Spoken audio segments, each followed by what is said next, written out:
नमस्कार. वारकरी संप्रदाय, कीर्तनकार हे विषय मी अनेकदा चर्चेसाठी का घेत असतो हा प्रश्न अभिव्यक्तीच्या अनेक प्रेक्षकांना पडत असेल, मला खात्री आहे. परंतु त्याचं काही कारण एक ठराविक, कितीही नाही म्हटलं तरी आपली मुळं जिथे जोडलेली असतात, आपली नाळ जिथे असते जोडलेली, त्याबाबत आपल्या मनामध्ये कायम आयुष्यभर आपुलकी ही असतेच असते. वारकरी संप्रदायाच्या बाबत माझं असंच घडत असतं. आई वडील माझे माळकरी. आयुष्याच्या उत्तरार्धामध्ये वडिलांनी आळंदी, पंढरपूर, वारी हे सगळं कायम राखलं, जोपासलं. घरामध्ये आमच्या जन्मापासूनच वारकरी संप्रदाय, भागवत धर्म, संत विचार असं सगळं वातावरण. परंतु अर्थातच तेव्हाचं ते वारकरी संप्रदायाचं सगळं स्वरूप अतिशय आदर्श आणि अनुकरणीय अशा प्रकारचं होतं. कीर्तनकार तेव्हाचे बाजारू झालेले नव्हते अजिबात. कीर्तनामध्ये राजकारण ते आणताना दिसत नव्हते. कीर्तनकारांच्या बिदाग्यांच्या रकमा कुणाचेही डोळे पांढरे करत नव्हते. त्यावेळेला विक्षिप्त हातवारे करून बोलणं, वाक्याला हात जोडून मागे पुढे होत राहणं, सासू सुना, मुली महिलांवरती अचकट विचकट बोलून ओंगळवाणी अशा प्रकारचे विनोद करणं, हे सगळं त्या काळामध्ये कीर्तनाचा अजिबात भाग नव्हतं. परंतु पुढच्या काळामध्ये आणि विशेषतः मागच्या साधारण 15-20 वर्षांमध्ये जशी एकूणच समाजाची वैचारिक अधोगती होत गेली, तशी वारकरी संप्रदायातील कीर्तनकारांची सुद्धा अधोगती होत गेली. आज अगदी काही मोजके, म्हणजे आता आम्ही काही मंडळींनी, मी परवाच दिनकर शास्त्री भुकेले यांच्याशी बोललो गुरुजींशी, आणि एक यादी बनवायला घेतलेली आहे. एक छोटीशी पुस्तिका प्रकाशित करण्याचा आमचा प्रयत्न असणार आहे लवकरच. अशा प्रकारच्या कीर्तनकारांची की जे आपल्या पूर्वीच्या आदर्श कीर्तनकारांची अध्यात्माच्या मार्गाने समाज प्रबोधनाची परंपरा आजच्या काळात सुद्धा पुढे नेत आहेत. जाण्या येण्याचा प्रवास खर्च कीर्तनासाठीचा आणि आयोजक मंडळी जे देतील ते मानधन गोड मानून घेणारे अशा प्रकारचे कीर्तनकार, त्यांची नावं, त्यांचं ठिकाण आणि त्यांचा संपर्क क्रमांक असं सगळं त्या पुस्तिकेमध्ये असेल. त्या आदर्श कीर्तनकारांना बोलवावं आयोजकांनी राज्यभरातल्या. कशासाठी पाहिजे ते? आचार विचारांनी पूर्णपणे भ्रष्ट झालेले आजच्या काळातले काही कीर्तनकार महाराज आपल्या माऊली ज्ञानेश्वर महाराज वाबळे यांनी आयुष्यभर कीर्तन परंपरेचा आदर्श वारसा जपला, पुढे नेला. काय त्यांचा तो गोड गळा ज्ञानेश्वर महाराज वाबळे यांचा, आणि किती सुश्राव्य अशा पद्धतीचं गायन त्यांचं. अक्षरशः भान हरपून जातं आपलं, तल्लीन होऊन जातो आपण. नवीन पिढीचे कीर्तनकार आपले ज्ञानेश्वर बंडगर महाराज, इतक्या कमी वयामध्ये काय प्रचंड अभ्यास आहे त्यांचा. आपल्या कीर्तनात ते जे दाखले आणि संदर्भ देतात ते आजवर आपण क्वचितच कुठेतरी कुठल्या महाराजाच्या तोंडून ऐकलेले असतात. आणि किती शांत, किती मृदू स्वरामध्ये बोलतात ते. असं वाटतं की ऐकतच राहावं बस. सिंदखेड राजा बुलढाण्याच्या आपल्या त्या ज्योतिताई जाधव, अशाच याच मालिकेतले आदर्श कीर्तनकार. ऐका कधीतरी, तुम्हाला मी काय म्हणतो त्याची प्रचिती येईल. ही केवळ काही प्रातिनिधिक उदाहरणं, अशी महाराष्ट्राच्या आपल्या कानाकोपऱ्यामध्ये कमी परंतु मोजकी कीर्तनकार मंडळी आहेत आजही. आणि हा वारकरी संप्रदाय त्यांच्याचमुळे तगून जाणार आहे या काळातून सुद्धा. काय संबंध आहे हो त्या तुषार भोसलेचा आणि आपल्या वारकरी संप्रदायाचा? काय संबंध त्या नितेश राणे आणि त्या गोपीचंद पडळकरचा वगैरे आपल्या वारकरी संप्रदायाशी? कधी या लोकांनी वारी केली आहे आषाढी कार्तिकेची? कधी कोणतं कीर्तन ऐकायला ते पूर्ण वेळ बसलेत एखाद्या कीर्तनकाराच्या समोर? आपल्या संत विचारांचा काय अभ्यास आहे या लोकांचा? हे जे आता संगमनेरला परवा प्रकरण घडलं भयानक, तो जो कोणी संग्राम भंडारे नावाचा कोणी कीर्तनकार आहे, त्याला महात्मा गांधींचा खून करणारा नथुराम गोडसे आणि त्या गुजरातच्या तुरुंगामध्ये जो बंद आहे गेली अनेक वर्ष, तो गँगस्टर लॉरेन्स बिश्नोई, हे आदर्श वाटतात? आपल्या आदर्श वारकरी संप्रदायाला लाज आणणारा कीर्तनकार आहे हा आणि अशा प्रकारचे सगळे कीर्तनकार. कशासाठी यांना मोठमोठ्या बिदाग्या देऊन बोलवता कीर्तनाला? यांच्यासारख्यांना कीर्तन सेवेसाठी आमंत्रित करणं म्हणजे पाप आहे लोक हो.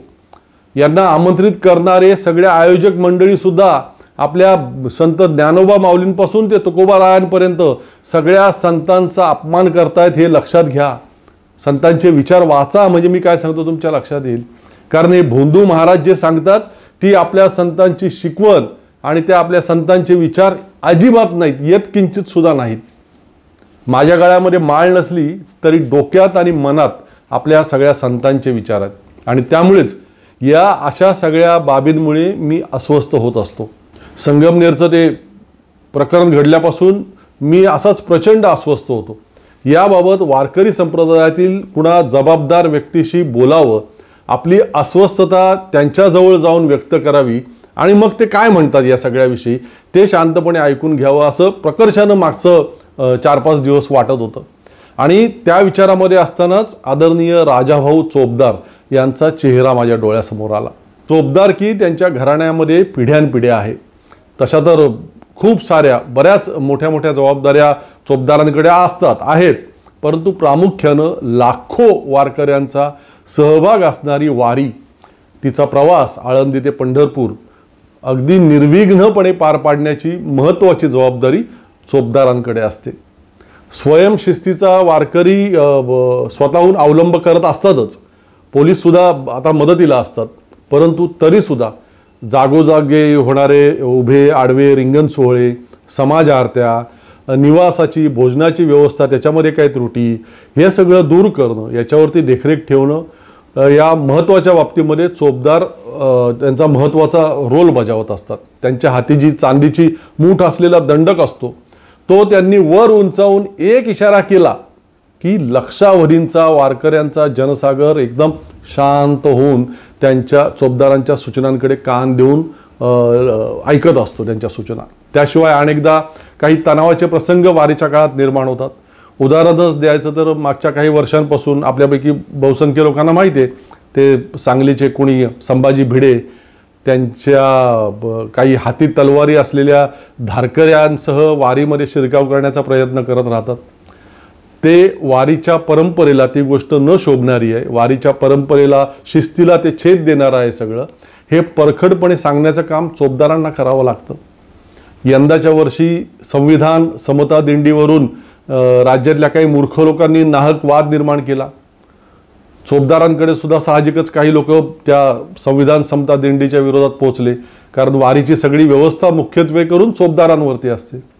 चोपदारांनी त्यांच्याकडे आलेल्या मंडळींना स्पष्टपणे सांगितलं की संविधान समता दिंडीमधली जी सगळी माणसं आहेत ती वारीच्या नियमांना आणि संकेतांना कुठेही छेद देत नाही आहेत, कोणताही नियम भंग करत नाही आहेत. आपल्या संतांचे विचार आणि संविधानांमधली तत्व यामधली साम्य दाखवत आहेत आणि त्याच्यामध्ये काही गैर आहे असं मला वाटत नाही. तर हेच असे प्रसंग हाताळण्यासाठी अर्थातच ती व्यक्तीसुद्धा तेवढीच विचारांनी प्रगल्भ आणि अभ्यासू असावी लागते. आता आळीपाळीने ही सगळी वारीच्या पालखी सोहळ्याची माऊलींच्या जबाबदारी सांभाळणारे रंधवा बंधू ही चोपदारकीची धुरा अगदी व्यवस्थितपणे सांभाळतायत, वाहतायत गेली अनेक वर्ष. ते सगळे अर्थातच आळंदीलाच असतात.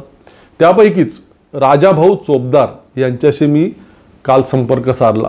त्यांना म्हटलं मला बोलायचं आहे तुमच्याशी, सध्या हे जे काही आपलं सगळं वारकरी संप्रदायाशी संबंधित चाललेलं आहे त्याविषयी. आणि महत्त्वाचं म्हणजे त्यांनी सुद्धा अजिबात आढेवेढे न घेता तात्काळ सांगितलं की या आळंदीमध्ये तुमचं स्वागत आहे, बोलूया तुमच्या मनात जे काही संभ्रम आहेत, प्रश्न आहेत त्याविषयी आपण. आता या संवादामध्ये राजाभाऊंच्या बोलण्यामध्ये तुम्हाला कुठेही काही सनसनाटीपणा आढळणार नाही, कुठेही काही वादग्रस्त तुम्हाला सापडणार नाही, परंतु तुमच्या निदर्शनाला येईल तो त्यांचा व्यासंग, वारकरी संप्रदायाविषयीची त्यांच्या मनातली तळमळ आणि भविष्यातला आशावाद. केवळ वारकरी संप्रदायाशी संबंधित लोकांनीच नव्हे, कीर्तनकारांनी किंवा वारकऱ्यांनीच नव्हे, तर प्रत्येकाने आवर्जून ऐकावं अशा प्रकारचा हा संवाद आहे. जरूर पहा, ऐका. आदरणीय राजाभाऊ चोपदार. राजाभाऊ नमस्कार. जय हरी. इतक्या वर्षांमध्ये हे सगळे सेवा करताना हे आता जे गेल्या वर्षभरापासून हे जे वातावरण कलुषित व्हायला लागलं फार मोठ्या प्रमाणामध्ये वारकरी संप्रदाय, याच्यापूर्वी वाद नव्हते अशातला भाग नव्हता, परंतु ते आध्यात्मिक अंगाने धार्मिक अंगाने काहीतरी कुठल्या तरी महाराजांनी वक्तव्य केली वगैरे त्याच्यावरती त्या चर्चा चढायच्या. अशा प्रकारे राजकीय प्रादुर्भाव मोठ्या प्रमाणात झालेला दिसतो आणि त्याच्यावरनं वेगवेगळी मतांतर निर्माण झालेली आहेत. कसं बघता तुम्ही या सगळ्याकडे? मुळात प्रत्येकाचं राजकीय मत असणं हे आत्ता सद्यस्थितीमध्ये स्वाभाविक आहे. कारण जसं आपण वारकऱ्यांकडे कीर्तनकार म्हणून वारकरी म्हणून जेव्हा पाहतो तेव्हा ते या स्वतंत्र भारत देशाचे नागरिक देखील आहेत. त्यामुळे त्यांना स्वतंत्र विचारप्रभा आहे, स्वतंत्र त्यांना अधिकार आहे, विचार करण्याची त्यांची कुवत आहे आणि त्यानुसार वेगवेगळे राजकारणामध्ये जे राजकीय पक्ष आहेत त्यांची धोरणं आहेत, त्यानुसार प्रत्येकाला कोणाकोणाची धोरणं पटू शकतात, त्या हिशोबाने ते वागू शकतात. त्यात काही नवल वाटण्यासारखं काही नाही आहे, कारण प्रत्येकाला स्वतंत्र अस्तित्व देखील असल्यामुळे त्याला त्याचा तो निर्णय करण्याचा, मतदान करण्याचा, कोणाचाही प्रचार करण्याचा अधिकार अबाधित आहे असं माझं स्पष्ट मत आहे. परंतु ते करत असताना या नारदाच्या गादीचा उपयोग होऊ नये असं माझ्यासह अनेक वारकऱ्यांचं देखील मत आहे. अनेकांशी चर्चा केली असताना या ठिकाणी दिसून येतं. मुळामध्ये काय झालेलं आहे, विचारांमध्येच अनेकांची गल्लत झालेली आहे. धर्म ही जी गोष्ट आहे, धर्म या गोष्टीच्या बाबतीत अनेकांच्या मनात म्हणजे तुम्हाला ज्ञानेश्वरीमध्ये देखील धर्म सांगितलेला आहे, तुकाराम महाराजांनी देखील धर्म सांगितलेला आहे, भगवद्गीतेत देखील धर्म सांगितलेला आहे. परंतु हा धर्म सांगत असताना तो धर्म हिंदू धर्म किंवा आम्ही जो म्हणतो तो आत्ता हिंदुत्वाद अशा स्वरूपाचा धर्म सांगितल्याचं काहींचं मत आहे. तर काही जाणकार जे जुने वारकरी आहेत त्यांच्या मते तो स्वधर्म सांगितलेला आहे किंवा ही जी युद्ध झालेली आहेत महाभारत रामायणासकट इतर जी युद्ध झाली त्याला धर्मयुद्ध म्हणतात. आणि धर्मयुद्ध हा जो शब्द आहे हाच परवलीचा शब्द आत्ता आहे असं मानलं तर गैर वाटू नये. कारण तरुणांना सगळ्यांना धर्मयुद्ध करायला उद्युक्त केलं जाते. तरुण अनेक जण धर्मयुद्ध करण्यासाठी इच्छुक आहेत, परंतु धर्मयुद्ध निश्चित काय आहे याची गल्लत अनेकांची झालेली आहे. रामायण महाभारताला देखील धर्मयुद्ध म्हटलेलं आहे आणि तिथं कौरव पांडव जे एकमेकांचे भाऊ होते किंवा राम आणि रावण हे देखील असताना राम क्षत्रिय होते तर रावण दशग्रंथी ब्राह्मण होते. हे सर्वजण हिंदू आपापसात लढत असताना त्याला धर्मयुद्ध म्हटलं गेलंय. कारण धर्मयुद्धाची प्रचलित त्यावेळेची व्याख्या कदाचित की धर्मविरुद्ध अधर्म, सत्यविरुद्ध असत्य, नीतीविरुद्ध अनिती अशी आहे असं अनेक जाणकारांचं मत आहे. त्यामुळे धर्मविरुद्ध अधर्म असं युद्ध पूर्वी झालंय, आताही ते करणं गरजेचं आहे आणि भविष्यातही ते झालं पाहिजे. परंतु ते धर्मविरुद्ध अधर्म असं युद्ध पाहिजे, धर्मविरुद्ध धर्म असं असण्याची गरज नाही असं माझं स्पष्ट मत आहे. नाही, पण आता तुम्ही हा उल्लेख काढला म्हणून आता आम्ही जे वाचत आलो, आम्ही जे ऐकत आलो वेगवेगळ्या धार्मिक वृत्तीच्या लोकांकडनं किंवा आमच्या आई वडिलांकडनं, आजी आजोबांकडनं वगैरे की संत ज्ञानेश्वर माऊलींच्या आई वडिलांना ज्यांनी त्रास दिला, छळलं, किंवा संत तुकाराम महाराजांना ज्यांनी छळलं, किंवा माऊली आणि त्यांच्या भावंडांना ज्यांनी ज्या वृत्तीने छळलं, त्या वृत्तीच्या पासून आपल्या वारकरी संप्रदायाला वेगळे विचार देण्याचं काम आपल्या संतांनी केलं. आणि आता ही जी मंडळी वारकरी संप्रदायाला भ्रमित करण्याचं काम करतात त्यांचे विचार ते छळवणूक करणाऱ्यांचं समर्थन करणाऱ्यांचे. मुळात मी मुद्दामच धर्मयुद्ध या शब्दाचं थोडक्यात या ठिकाणी विश्लेषण केलं की धर्मविरुद्ध अधर्म असं युद्ध पाहिजे. हे जरी तुम्ही जे सांगितली ती उदाहरणं जरी पाहिली तरी त्यांना त्रास देणारे, त्यांना छळणारे हे कुठल्या वेगळ्या धर्माचे नव्हते हे नीट समजून घेतलं पाहिजे. की माऊलींचं देखील जे लढा झाला जो तात्विक लढा होता त्या काळी, म्हणजे अगदी माऊलींच्या आईवडिलांना देहांत प्रायश्चित्त देण्यापासून ते त्यांचा मुंजीवंदनाचा अधिकार नाकारेपर्यंत, तसेच हे ज्ञान सर्वांना खुलं करून द्यावं का नाही द्यावं इथपर्यंत, तसेच तुकोबारायांनी जेव्हा अभंगगाथा केली तेव्हा त्यांना शूद्र म्हणून तो अधिकार आहे का नाही इथपर्यंत, हा जो सर्व लढा आहे हा कुठल्याही वेगळ्या धर्माशी त्यांचा झालेला नाही. तर तो स्वधर्मीच म्हणजे आपल्याच धर्माचे असणारे लोक, परंतु जे अधर्माने वागणारे आहेत किंवा कदाचित त्या काळचा तो धर्मच असेल, कारण त्यांनाही काही मर्यादा होत्या. म्हणजे मी नेहमी विचार करतो, मी नेहमी माझी विचार करण्याची पद्धत अशी की आपण समोरच्या खुर्चीवर बसून विचार केला पाहिजे नेहमी.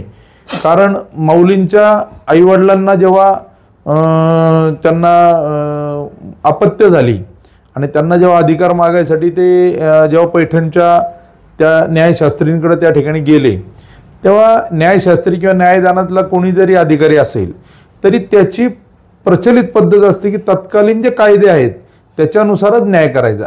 त्यांनी त्या काळचे जे कायदे होते म्हणजे वेदप्रणीत जे काही असतील ते सर्व तपासून पाहिले आणि त्याच्यामध्ये कुठेही की संन्यासाश्रम केल्यानंतर पुन्हा गृहस्थाश्रम हे कृतीच त्याच्या आधी घडलेली नव्हती किंवा तसा त्याच्याकडे उल्लेख नव्हता. त्यामुळे त्यांच्या दृष्टीने तो भयानक गुन्हा होता आणि त्यामुळे कदाचित त्यांनी तो निर्णय दिला परंतु निर्णय आपण आत्ताच्या स्थितीत जेव्हा तो पडताळून पाहतो तेव्हा तो किती गंभीर निर्णय होता हे सर्वांना त्या ठिकाणी कळते. कारण देहांत प्रायश्चित्त त्यांना घ्यायला लावलं आणि ते घेऊन देखील त्यांच्या मुलांना पुन्हा जो म्हणावा असा न्याय दिला नाही. त्याच्यामुळं हे जो सगळा विषय आहे हा पूर्वीपासून गुंतागुंतीचा विषय आहे. तो समजून प्रत्येकाने आपापल्या पद्धतीने त्याचं मूल्यांकन केलेलं आहे आणि त्यानुसार सर्वांचं वागणं आहे.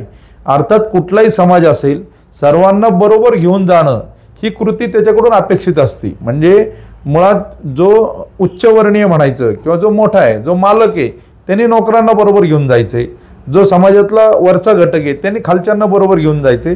मी नेहमी एका ठिकाणी असं वाचलं होतं की धर्मांतर या शब्दाबाबतचं एक वाक्य होतं, जेव्हा धर्म माणसांमध्ये अंतर ठेवून चालतो तेव्हा धर्मांतर होतं, असं वाक्य मी वाचलं होतं. अतिशय मला ते भावलं. किंवा धर्मांतर का होतं, आपण धर्मांतरावर वेळोवेळी चर्चा करतो, पण जेव्हा धर्म माणसांमध्ये अंतर ठेवून चालतो तेव्हा धर्मांतर होतं. ते वाक्य अतिशय चपखल लागू होते की माणसांमध्ये अंतर जर ठेवण्याचं जर धर्माने कमी केलं तर कदाचित धर्मांतराचे प्रकार देखील भविष्यात घडणार नाही.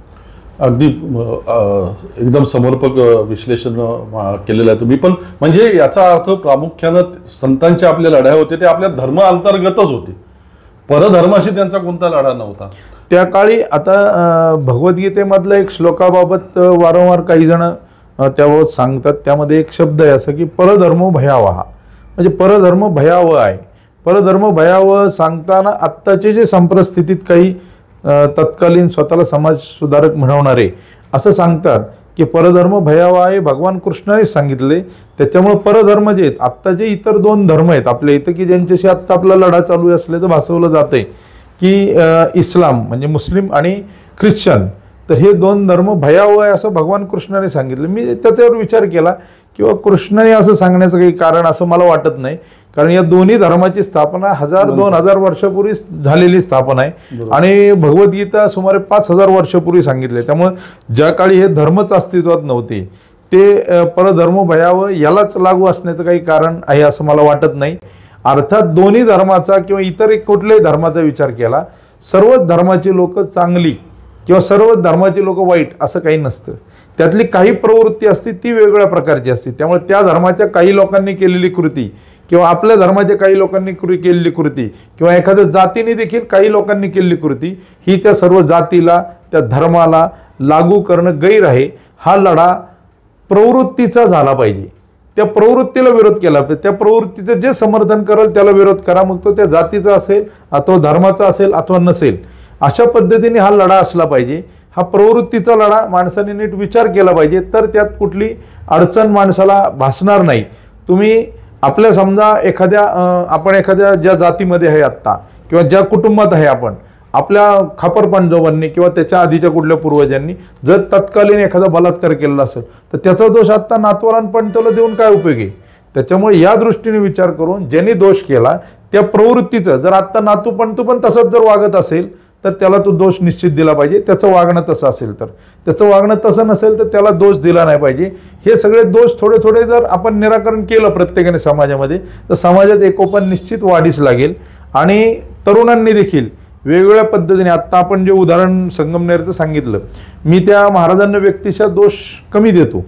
लोक म्हणतील असं कसं धाडसाने म्हणतात, कारण ते आमचे मित्रच आहेत. संग्राम बाप्पू भंडारे आमचे मित्र आहेत. आळंदीत पूर्वीपासून संस्थेत आल्यापासून त्यांचा आमचा संबंध आहे.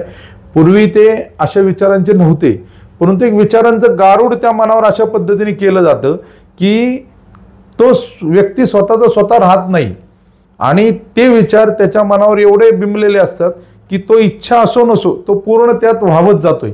आणि मग अशा परिस्थितीत तरुणांनी उलट या उदाहरणाचं सकारात्मक पद्धतीने त्यात घेतलं पाहिजे की आपण एखाद्या विचाराने वाहवत गेल्यानंतर आपण कुठं कुठं जाऊ शकतो याचा विचार त्या दृष्टीने केला पाहिजे असं मला वाटतं. पण राजाभाऊ आता याच्यामध्ये असं म्हणजे जे ज्येष्ठ हरिभक्तपरायण कीर्तनकार महाराज आहेत किंवा वारकरी संप्रदायातले मान्यवर व्यक्ती आहेत, तुमच्यासारखे जबाबदार लोक आहेत, अशा सगळ्या लोकांना असं वाटत नाही का की कुठेतरी एक आचारसंहिता आता असायला पाहिजे, अशा प्रकारचे वाद टाळता यायला पाहिजेत. भागवत धर्म किंवा संत विचार सांगण्यासाठी जे व्यवस्था निर्माण केलेली आहे कीर्तन आणि प्रवचन आणि या सगळ्या प्रबोधनाच्या मार्गाची, त्याच्यामध्ये राजकारण येऊ नये आणि जर कोणी असं करत असेल तर त्याला योग्य समज दिली की गेलं पाहिजे, त्याला रोखलं पाहिजे, अशा प्रकारची व्यवस्था निर्माण व्हावी असं वाटत नाही का? मुळामध्ये अशी व्यवस्था वारकरी संप्रदायामध्ये मुळात अस्तित्वात आहेच. कारण कीर्तनाची जी आचारसंहिता आहे ती पालन करणारे अनेक कीर्तनकार आहेत. अनेक कीर्तनकार म्हणजे अगदी त्याला शेकड्याने हजारोने कीर्तनकार म्हटलं तरी अशा पद्धतीने आहेत की जे नियम पाळून कीर्तन करतात, अगदी नियमात करतात. परंतु आत्ताचा जमाना असा आहे की ते कुठेही तुम्हाला यूट्यूबवर दिसणार नाहीत आणि ज्याला कीर्तन ठेवायचे ते यूट्यूबवर पाहतं आणि त्या हिशोबाने कीर्तनकारांची मागणी करतं. हे दुर्दैव आहे. म्हणजे असे अनेक कीर्तनकार आहेत की जे तुम्हाला बिदागी देखील ठरवत नाहीत. आत्ता अनेक फडकरी आमच्या पाहण्यात असे आहेत या युगात देखील की ते अजूनही एसटीने जातात, एसटीने येतात. एक नामदेवप्पा शामगावकर म्हणून कीर्तनकार गेले 1-2 वर्षापूर्वी वारले. तर त्यांचं पूर्वीपासून ठरलेली कीर्तनं वेगवेगळ्या ठिकाणी असायची आणि उदाहरणार्थ सांगतो की त्यांचं असं ठरलंय की त्या ठिकाणून जाण्या येण्याचं भाडं त्यांचं 150 रुपये लागते आणि त्या लोकांनी जर 500 रुपये भरून दिलं तर ते 350 रुपये त्याला परत द्यायचे. तुला कोणी सांगितले जादा पाकिट भरायला? अशा स्वरूपाचे कीर्तनकार आम्ही पाहिलेत. आमचे केशवराव कबीरबा बाप्पू म्हणून होते, ते देखील त्यांचा मुलगा आणि मी बरोबरच आम्ही इंजिनिअरिंगला होतो. तर त्याला जेव्हा पैसे लागायचे तेव्हा घरी गेल्यानंतर त्यांची एक पिशवी असायची, ती पिशवी काढायची. मी स्वतः पाहिलं डोळ्याने की त्यात पाकिट असायची, अशी पाकिट, आणि ती पाकिटं फोडलेली देखील नसायची. ते फोडायचे आणि त्याला 300 रुपये लागायचे, तर त्यातले काढायचे 150 रुपयाचं एक पाकिट आहे. मग दुसरं पाकिट उघडायचं, त्यातले 150 काढायचे आणि द्यायचे. तिसरं पाकिट उघडायचे नाही. हे पाहिलेले आम्ही माणसं आहेत. म्हणजे आत्ता असं सांगितलं जातं की कीर्तनकार लगेच कीर्तनातून पाकिट दिलं की उघडून पाहतात, कमी जास्त असेल तर म्हणतात वगैरे असं. परंतु आम्ही असे देखील जुने कीर्तनकार पाहिलेत की ते उघडून देखील पाहत नसत. जे असेल ते समाधानाने घेणारे आणि आत्ता देखील तशा स्वरूपाचे अनेक लोक आहेत. परंतु काय होतं, लोकांना कीर्तनकार आपल्याला ठेवायचं आहे, कीर्तन पुण्यामध्ये करायचं आहे आणि कीर्तनकार बुलढाण्याचा बोलवायचा आहे. आता त्याचा प्रवास जाणं येणं हे जे आहे हे थोडंसं बिदागी अधिकची होती किंवा लांबचा बोलवायचं आहे. जवळचे असतात, नेहमी म्हणतात पिकतं तिथं विकत नाही, जवळच्या माणसाची किंमत राहत नाही. तर आपल्या गावात कीर्तनकार असतो, परंतु बाहेरचं बोलवण्याची पद्धत आहे. किंवा आता लोक सदन झालीत की 24 वर्ष सप्ताह चालतो आणि 25वा वर्ष मोठा करायचा. मोठा करायचा म्हणजे काय करायचं, जे नामांकित कीर्तनकार आहेत, ज्याचे फॉलोअर खूप आहेत, असे कीर्तनकार आणायचे. मग त्यांची बिदागी जास्त राहते, मग ती आणावी लागते. मग ती आणण्यासाठी मग गावात सप्ताह समिती पूर्वीपासून कार्यरत असते. मग कोणीतरी त्याची बिदागी जास्त म्हणून गावातली मोठी माणसं, पेट्रोल पंपवाला, उद्योगपती कोणीतरी जवळ धरायला लागतं, तो त्याची बिदागी देतो. मग तो त्याचं गुणगौरव कीर्तनामध्ये करतो. हे पूर्वीच्या कीर्तनकारांना मान्य नाही की कोण देतो, काय देतो. फक्त त्या कीर्तनाचा जेव्हा प्रघात सुरुवात करताना कशाच्या निमित्ताने कीर्तन आहे, कोणी आयोजित केलेलं, एवढंच उल्लेख होतो.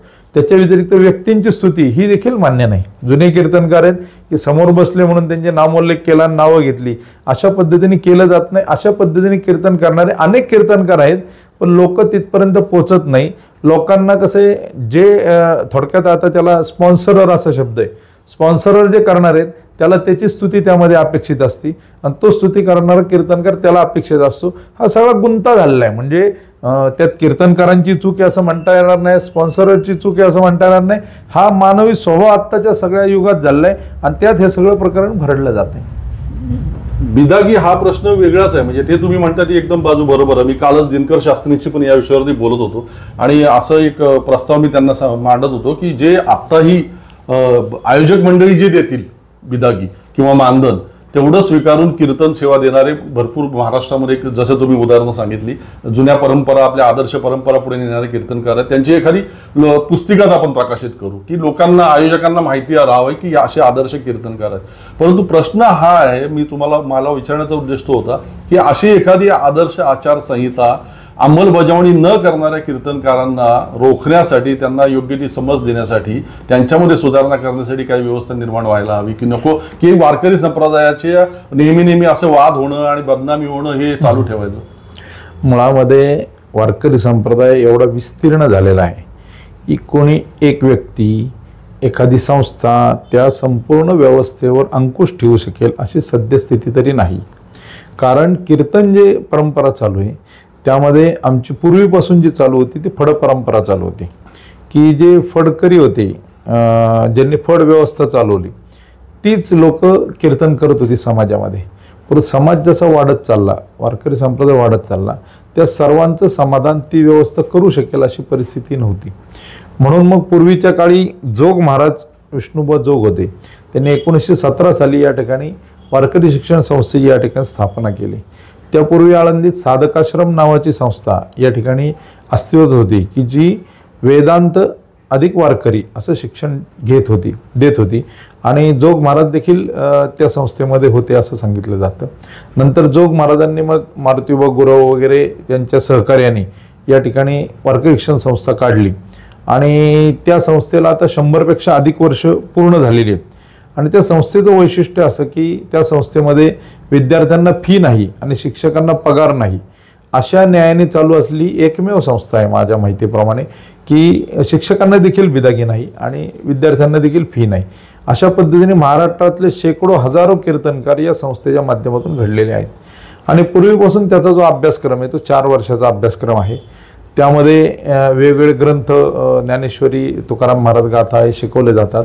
त्यामध्ये विचारसागर आणि वृत्ती प्रभाकर हे 2 ग्रंथ देखील शिकवले जातात. आणि आम्ही लहानपणापासून ऐकतोय की अनेक जुन्या लोकांचा त्या ग्रंथाला विरोध आहे, की काहींचं मत असे की ते ग्रंथ समजल्याशिवाय ज्ञानेश्वरी किंवा गाथा समजणं अवघड आहे. काहींचं मत आहे आम्ही कीर्तन करतो, आम्ही ज्ञानेश्वरी गाथेवर करतो, परंतु त्या ग्रंथाचा आमचा कधी काही संबंध आलेला नाही, परंतु त्याचा निर्णय आजपर्यंत कधी झालेला नाही. त्यामुळे फडकरी कीर्तनकार, त्यानंतर वारकरी शिक्षण संस्था जी स्थापन झाली त्या संस्थेमध्ये तयार झालेले कीर्तनकार असा हा एक वर्ग. त्या व्यतिरिक्त गुरु परंपरेने की जे फडकरी पण नाहीत आणि संस्थेत पण गेले नाही, परंतु कोणीतरी गुरु केला आणि त्या गुरुनी घडवले विद्यार्थी, अशा पद्धतीने संपूर्ण महाराष्ट्रभरातून असे झालेले कीर्तनकार. आणि त्याच्या व्यतिरिक्त जे स्वयंघोषित कीर्तनकार आहे, स्वतःच्या अभ्यासाने झालेले कीर्तनकार, असे 4 प्रकारचे प्रमुख कीर्तनकार आपल्या संप्रदायामध्ये दिसून येतात. त्यामुळे कुणा एकाचा अंकुश राहील अशी काही परिस्थिती नाही. हे खूप विस्तीर्ण झाले, खूप कीर्तनकार झालेले आहेत. आणि मग त्यामध्ये प्रत्येकाची शेवटी कीर्तन म्हणजे तुकोबारायांचा किंवा कुठल्याही संताचा अभंग घेणं आणि तो सोडवणं, म्हणजे त्याचा अर्थ आपल्याला समजेल असं सांगणं, अशा पद्धतीने ही व्यवस्था असते. परंतु जर जाणकाराने प्रत्येकाने पाहिलं तर त्या अभंगामध्ये तुकोबारायांना काय अभिप्रेत आहे हा विषय निराळाच राहतो. मला काय वाटतं हे मी माझ्या पद्धतीने तो अभंग सोडवण्याचा प्रयत्न करतो, असं प्रत्येक कीर्तनकार करतो. म्हणून मी नेहमी सांगतो, गेली अनेक वर्ष मी या विषयावर चर्चा करतोय की असे काही सप्ते आपण जाणीवपूर्वक केले पाहिजे की 7-7 दिवस 7 लोकांची कीर्तन, वेगवेगळे कीर्तनकार, की अगदी चैतन्य महाराज देगलूरकरांसारखे विद्वान असतील, डॉक्टर सदानंद मोरे सारखे तत्वज्ञानी असतील, किंवा वेदांत सांगणारे काही कीर्तनकार असतील, किंवा चकोर बाविस्कर जे न्यायाधीश आहेत आत्ता अशासारखे काही कीर्तनकार असतील, काही फड परंपरेतले कीर्तनकार असतील, असे वेगवेगळे कीर्तनकार आपण घेतले पाहिजे आणि अभंग एकच दिला पाहिजे. एकाच अभंगावर वेगवेगळ्या लोकांची कीर्तनं जेव्हा तुम्ही ऐकली तर तो अभंग ते कशा पद्धतीने सोडवतात हे अभ्यासकांना निश्चित अभ्यासपूर्ण राहील. कारण कसं आहे, मी माझ्या पद्धतीने सोडवतोय, परंतु प्रत्येकजण वेगवेगळ्या पद्धतीने कसा सोडवू शकतो त्याच्या बुद्धी चातुर्याने. आणि ॲक्च्युली अभंग सोडवण्याची पद्धत अशी आहे की त्या अभंगाचं प्रत्येक चरण दुसऱ्या कुठल्या तरी संताचं चरण देऊनच ते सोडवायचे. त्याला प्रमाण देताना ते तसलंच प्रमाण द्यायचं संतांचं, अशा पद्धतीने सोडवण्याची पूर्वीपासून पद्धत आहे. आणि मग त्याच्यामुळे मग बाबा महाराज सातारकरांसारखे जे कीर्तनकार आले की जे शहरामध्ये कीर्तन करायचे, मग मुंबई सारख्या परिसरात कीर्तन करायचे.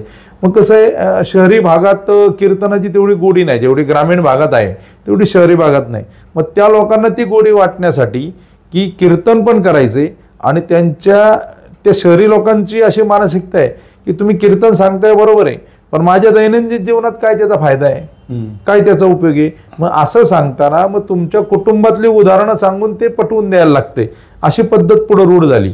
मग सासू सुनेचं असेल वागणं किंवा नवऱ्याचं कुटुंबाविषयी वागणं असेल, मग त्याची उदाहरणं आणि त्यालाही कीर्तन कसं लागू आहे असं सांगण्याची पद्धत सुरू झाली. आणि मग ती पद्धत सुरू होत असताना मग पुढं काही कीर्तनकारांनी त्यालाच प्राधान्य देत गेले. मग कुटुंबातले किस्से मग त्याच्या माध्यमातून सांगून येते, अशा पद्धतीने ती पद्धती थोडी बदलत गेली. आणि मग आता मग अनेक वेगवेगळे वक्ते आले की जे कीर्तनकाराचा पोशाख घातलाय त्यांनी आणि ते कीर्तन माध्यमातून कीर्तन करतायत. ते मुळात वक्ते आहेत की त्यांनी भाषणं करायची.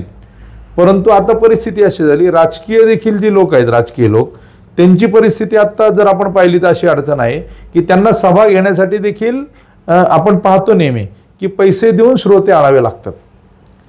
सभा जर गर्दी करायची असेल तर पैसे देऊन श्रोते आणायला लागते, अशी परिस्थिती.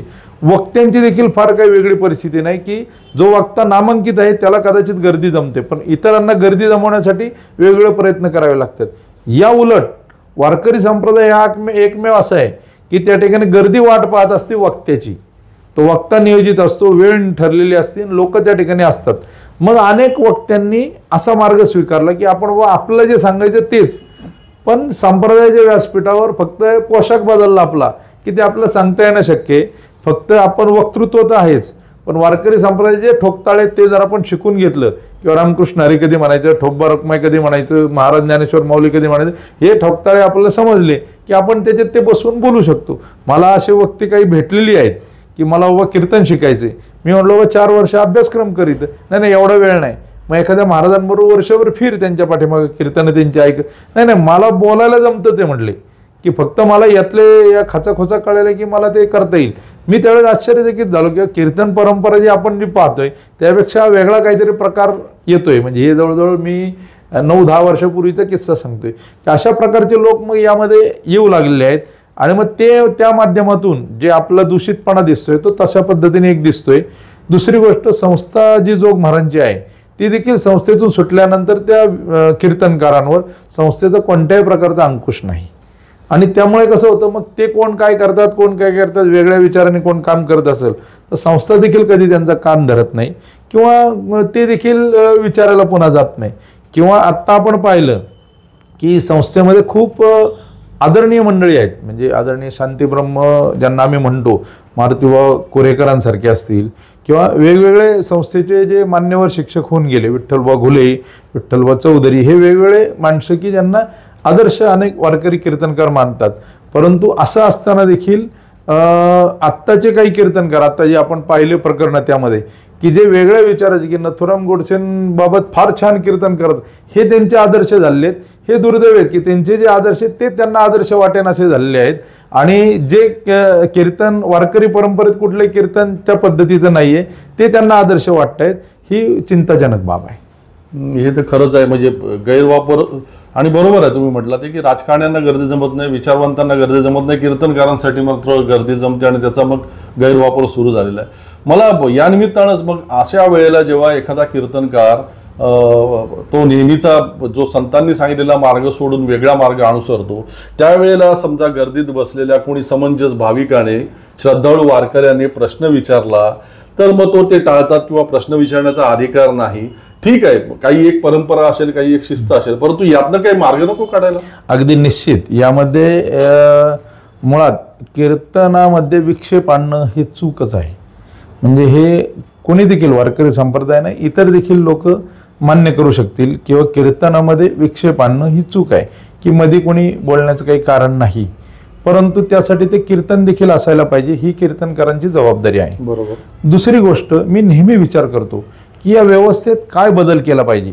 मी अनेकांशी चर्चा केली आहे की या व्यवस्थेमध्ये माझ्या विचारानुसार किंवा अनेकांशी मी चर्चा केली त्यानुसार एक थोडासा एक बदल अपेक्षित आहे. भलं कीर्तन परंपरेला बाद न येता तो बदल कसा करता येईल हे सर्व कीर्तनकारांनी ठरवायला हरकत नाही. परंतु लोकांनी देखील काही समंजसपणा घेतला पाहिजे त्या ठिकाणी की कीर्तन झालं म्हणजे त्याला आम्ही म्हणतो जय विठ्ठल, जय विठ्ठल झालं, कीर्तन समारोप झाला. कीर्तन समारोप झाल्यानंतर कीर्तनकार लगेच गाडीत बसून निघून जातात किंवा भोजन जिथे असेल त्या ठिकाणी भोजनाच्या ठिकाणी जातात. सर्व भाविकांची त्यांची पुन्हा संवाद होण्याची काही परिस्थिती नसते. काही ठराविक जे त्यांचे चाहते आहेत त्यांचंच फक्त संवाद होतो. मी समजा एक श्रोता आहे आणि मी कीर्तन ऐकायला गेलो, कीर्तन फार सुंदर सांगितलं, त्या महाराजांनी अतिशय उत्तम रीतीने सांगितलं आणि ते कीर्तन ऐकल्यानंतर माझ्या मनात त्या कीर्तनाबाबत 1-2 शंका निर्माण झाल्या. तर माझं ते समाधान कोण करणार? ती जबाबदारी त्या महाराजांचीच आहे की ते समाधान केलं पाहिजे. अर्थात यामध्ये ही सवलत दिल्यानंतर लोकांनी देखील त्याचा दुरुपयोग करता कामा नये. ते व्यवस्थित ज्या शंका त्याच्या हिशोबाने जे असेल साधकांच्या ते त्यांनी विचारायला हरकत नाही की जय विठ्ठल झाल्यानंतर महाराजांनी 10 मिनिटं तरी वेळ द्यावा, लोकांनी शंका विचारावं, शंका समाधानसारखं करावं आणि एखादी की तो महाराज काय पूर्ण सर्वज्ञानीच आहे अशी काही परिस्थिती नाही. एखादी शंका अशी असू शकते की त्याला देखील त्याचं उत्तर जमणार नाही. त्यांनी त्या माणसाची शंका लिहून घ्यावी, त्याचं नाव आणि मोबाईल नंबर लिहून घ्यावा आणि संप्रदायातले इतर जाणकार लोकांशी चर्चा करावी आणि त्याला 8-15 दिवसांनी, महिन्यांनी, 2 महिन्यांनी तुम्हाला जेव्हा शक्य आहे तेव्हा त्याला फोन करून त्याच्या शंकेचं समाधान केलं तर अजून लोक जोडली जातील या ठिकाणी आणि श्रद्धेने, भक्तीने जोडली जातील. हा बदल कसा करता येईल हे सर्व कीर्तनकार मंडळींनी ठरवून त्यामध्ये विचार करायला हरकत नाही असं माझं स्पष्ट मत आहे. काहीतरी याच्यामध्ये व्हायला पाहिजे नक्की. मात्र अनेक वादविवाद त्याच्यामुळे टळू शकतील. मला आणखीन एक, म्हणजे आता ते तुम्हाला वादग्रस्त वाटू शकेल परंतु तुम्ही विषय काढला म्हणून विचारतो. जोग महाराजांची वारकरी शिक्षण संस्था ही आदर्श आहे, संपूर्ण महाराष्ट्राचं नाव आहे. परंतु पुढच्या काळामध्ये आम्ही ऐकतो वेगवेगळ्या वारकरी शिक्षण संस्था आळंदीसारख्या ठिकाणी स्थापन झाल्यात, पंढरपूर सारख्या ठिकाणी स्थापन झाल्या. अनेकदा वर्तमानपत्रांमध्ये आणि टीव्हीला बातम्यांमध्ये त्यांची वृत्त येतात की अनेक गैरप्रकार तिथे कधी घडतात. आता एका कीर्तनकार महिलेचं प्रकरण आता ताजं होतं. त्याच्यापूर्वी काही लैंगिक शोषणासारखी गंभीर प्रकरणाची वृत्त आमच्यासारख्यांच्या वाचनात आलेली आहेत. याच्यावरती काही नियमन असायला हवं की नाही? 100% याच्यावर नियमन पाहिजे. यापूर्वी जेव्हा कधी सुरुवातीला असे प्रकार ऐकिवात आले तेव्हा आम्ही इथं एक 10-15 महाराज लोक सगळे एकत्र वारंवार बैठका घेऊन एक आचारसंहिता पद्धतीने आम्ही एक नियमावली बनवली होती आणि ती सर्व संस्था चालकांना आम्ही ती देण्याचा प्रयत्न केला होता. त्या काळी आळंदीमध्ये एक 60-70च वारकरी शिक्षण संस्था होत्या. आता तो आकडा 250च्या पुढे गेल्याचं सांगतायत. परंतु माणसाची प्रवृत्ती अशी आहे की प्रत्येकाला स्वैर जगायचे, त्याला बंधनं नको आहेत. त्यांना बंधनं करताना मग ऑब्जेक्शन घ्यायला लागली. प्रत्येकजण वेगवेगळ्या पद्धतीने ऑब्जेक्शन घेतो आणि ते आर्थिक याच्यावर ऑब्जेक्शन आलं की त्यांची अडचण होते. कारण संस्था चालवायची म्हणली कुठलीही गोष्ट पैशाशिवाय ती चालणार नाही, हे वास्तव देखील नाकारून चालणार नाही.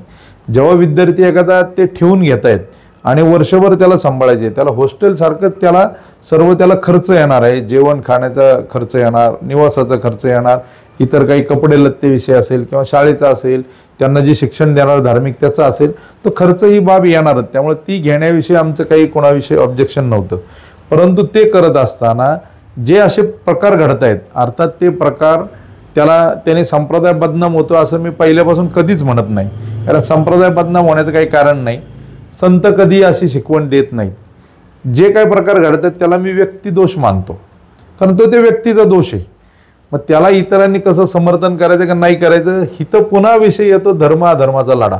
अधर्माने जो वागतो त्याला सुधारण्याची संधी, म्हणजे ज्ञानेश्वरीमध्ये देखील सांगितले की चुकीचं वागणारा असला तरी त्याला स्वीकारा, त्याची चुकीशी भांडण करा, म्हणजे त्याच्या प्रवृत्तीशी लढा असू द्या, त्याचं जे चूक आहे ते आपण वगळलं की त्याला पुन्हा स्वीकारा. त्यामुळे त्या पद्धतीने संप्रदायामध्ये पूर्वीपासून यारे लहान थोरं म्हटलं गेल्यामुळे दरवाजे खुले आहेत संप्रदायाचे आणि त्यामुळे सर्वजण येत गेले आणि मग त्याला कुठलीही बंधनं राहिलेली नाही. त्यामुळे स्वरूप आत्ता मोठं झालंय, परंतु त्याला शिस्तीमध्ये आम्ही नेहमी सांगतो की पालखी सोहळा वाढलाय सगळे किंवा संप्रदाय आपण वाढतोय जेव्हा म्हणतो तेव्हा मी नेहमी एक वाक्य सांगत असतो की गुणवत्ता वाढणं गरजेचं आहे, नुसती संख्या वाढणं गरजेचं नाही, तर गुणवत्ता वाढणं गरजेचं आहे. आणि संख्यात्मक वाढ पुरे, गुणात्मक वाढ आवश्यक, असं मी गेल्या अनेक वर्षापासून सांगतोय की आता गुणात्मक वाढ गरजेची आहे आणि लोकांनी त्या हिशोबाने आत्ता समजून घेऊन हे केलं पाहिजे. संस्था काढत असताना मी नेहमी सांगतो की एखादा महाराज संस्था काढतो त्याच्या अनेक उद्देश वेगवेगळे असतात की त्या माध्यमातून तो एकदा संस्थेतून सुटला, कीर्तनकार झाला, त्याला कीर्तनाच्या तारखा मिळणं अपेक्षित आहे की वर्षभरात काही 50-100 कीर्तनं मिळावीत तर त्याचा प्रपंच चालणार आहे. म्हणजे प्रपंच त्यावर आला नाही पाहिजे हे आमचं पहिल्यापासून मत आहे की त्यांनी व्यवसाय उद्योग काहीतरी वेगळा केला पाहिजे आणि कीर्तन हे म्हणजे केवळ पैसा कमवण्याचं साधन असू नये. परंतु प्रॅक्टिकली आत्ता जर आपण रोजगार निर्मितीचे वगैरे क्षेत्र पाहिले तर सर्वांना रोजगार निर्मिती त्या माध्यमातून होऊ शकत नाही. पूर्वीच्या काळी कुठल्या गावात कीर्तन असलं की त्या गावचे टाळकरी त्या ठिकाणी उभे राहायचे. आता तुम्हाला टाळकरी देखील बिजागी देऊन आणावे लागतात अशी परिस्थिती होत चाललेली आहे. म्हणजे श्रोते मिळतील तुम्हाला पण टाळकरी ते म्हणणारे हे करणारे ते मिळत नाही. मग त्यामुळे गायक वगैरे टाळकरी ह्याचा देखील आत्ता व्यवसायासारखं त्या दृष्टीने त्या गोष्टीकडं पाहिलं जातं. ती देखील गोष्ट त्या ठिकाणी होती. आणि मग असं होत असताना त्या कीर्तनकारांमध्ये त्यांनी संस्था काढली की 50-100 मुलं जर आली त्या प्रत्येक मुलाच्या गावाकडे एक कीर्तन मिळालं त्याला तर 100 कीर्तन मिळतात वर्षभरात. म्हणजे तो पण त्याचा प्लस पॉईंट होतो की त्याला 100 ठिकाणी ओळखलं जातं, 100 गावात बोलवलं जातं. मग त्याचं काय होतं, तो एकटा जेव्हा संस्था चालवतो तेव्हा तो 100 दिवस जर बाहेर राहिला तर संस्थेच्या मुलांकडे कोणी पाहायचं.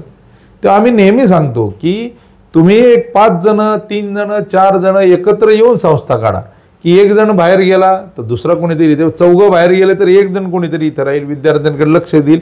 अशा स्वरूपाने संस्था काढा, एक ट्रस्ट करा, हे करा. हे आम्ही अनेकांना अनेक वेळी सांगून पाहिलं. परंतु ट्रस्ट हा जो शब्द आहे, मी संप्रदायात अनेक कुटुंबांना सांगतो की अनेक दिंड्यांमध्ये देखील वाद आहेत.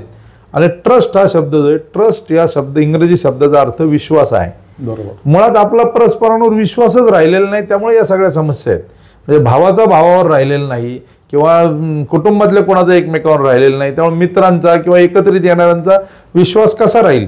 आपण जरूर जे उद्योग करतात ना, अगदी म्हणजे जैन बांधव असतील, ब्राह्मण लोक असतील किंवा इतर कंपन्यावाले असतील की जे एकत्रित येऊन जे व्यवसाय करतात, अतिशय सुंदर रीतीने व्यवसाय चालतो. याचा आदर्श इतर सर्व बहुजन समाजाने घेतला पाहिजे की एकत्रित राहून आपल्याला हे सगळं कसं करता येईल. मग त्यासाठी 2 गोष्टी आहेत, एक त्यागावर आधारित रचना आणि भोगावर आधारित रचना. भोगावर आधारित रचनाकडे हे सर्व पळायला लागल्यामुळे या सगळ्या अडचणी आहेत. त्यागावर आधारित समाज रचना जर आपण स्वीकारली तर या सगळ्या समस्यांचं उत्तर होणार आहे. जगात अनेक समस्या आहेत, प्रत्येक समस्येचं उत्तर एका वाक्यात जर सांगायचं म्हटलं तर प्रत्येक माणसाने आपल्या किमान गरजा कमी केल्या पाहिजेत, हे उत्तर आहे त्याचं. ते किमान गरजा आपण जोपर्यंत कमी करत नाही, म्हणजे ज्याला आपण MLM मार्केटिंग म्हणतो, MLM marketing, multi level marketing, ते लोक येतात आणि ते तुम्हाला असं फुगवून ठेवतात. आता तुमच्याकडे सायकल असेल तर तुम्हाला 2 व्हीलर घ्यावी वाटते का नाही, 2 व्हीलर असेल तर 4 व्हीलर घ्यावी वाटते का नाही, 4 व्हीलर असेल तर तुम्हाला AC कार घ्यावी वाटते का नाही, AC असेल तर अजून रायडर घ्यावी वाटते का नाही, अमुक वाटते का नाही. तुम्हाला स्वप्नामध्ये चढवत जातात आणि मग माणूस त्याच्या मागे धावत जातो.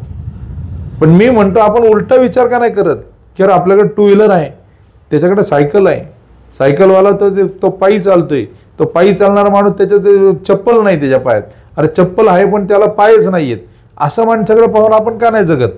आपण वरवर पाण्याची जी आपली सवय आहे आणि ती दिवा स्वप्न आहे, त्याच्या मागे धावणं, मग त्याच्यासाठी आणि ती स्वीकारली तरी चालेल पण मला पैसा पाहिजे, अशा स्वरूपाने हा जो सगळा समाजामध्ये जो चाललेला आहे सगळा प्रवाह, तो वारकरी संप्रदाय त्यापेक्षा काही वेगळा राहिलेला नाही.